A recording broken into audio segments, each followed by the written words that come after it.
the Vice President Daniel Moi. Also, don't forget that a lot of these elites, the Kikuyu elites they were around President Kenyatta, really looked down on Daniel Moi as a passing cloud, not only because he was considered from a small ethnic community in Rift Valley, the Tugen, but also that his level of education, his preparation for the job, they just didn't feel was up to par. So there's a lot of effort to not only frustrate him, but to humiliate him.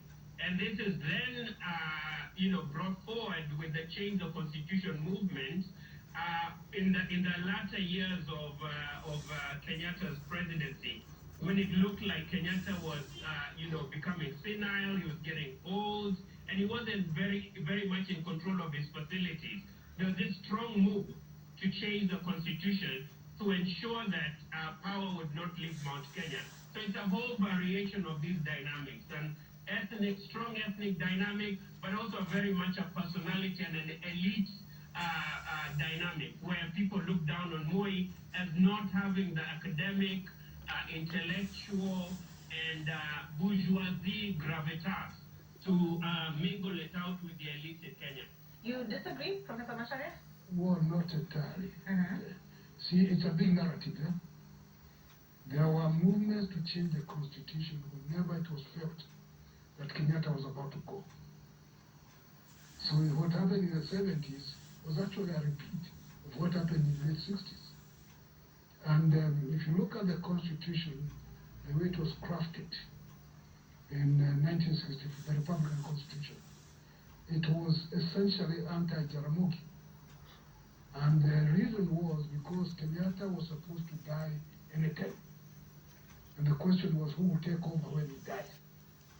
Initially, it looked as if it was a contest between Jaramogi and Tom Mboya. And Mboya was in charge of the constitution just before the Republican citizens. And the constitution made it very clear that should there be a vacancy, the sitting vice president will not become automatically president or acting, whatever.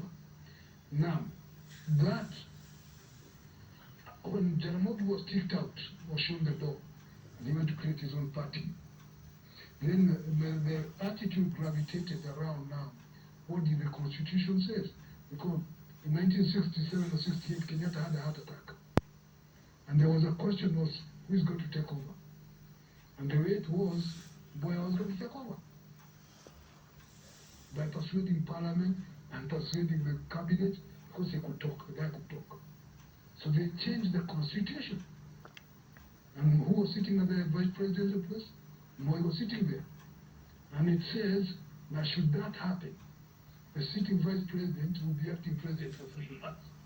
And then you can have an election. It was 68 was the really serious issue because it did change the constitution.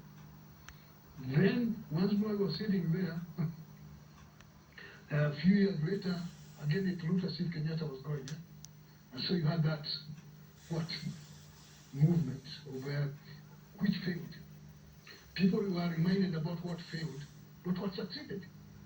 In 68 it succeeded. In 75, 76 it failed. And there is debate, which side was Kenyatta on this issue. And there is a big debate, Kenyatta was always for Moi. And there are stories you can tell about it, that when he looked at the people around him, the jokers, they are not.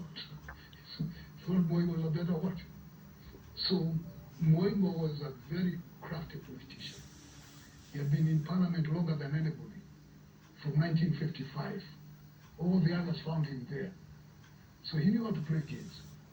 And even when he was Home Minister for Home Affairs, and Jaramogi was the Vice President, he himself used to harass Jaramogi.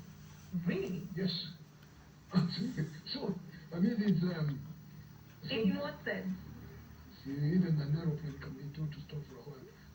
Oh, okay, I get it. I mean, there are those things that were happening. So it's a problem that was there. And so what I'm saying is that Moi was a very crafty politician. He knew how to play his game.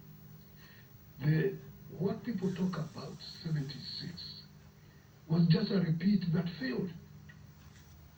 because there was a serious change in the Constitution in 1968. The one that abolished independent candidates. The one that said that you must be a member of a political party in order to do what?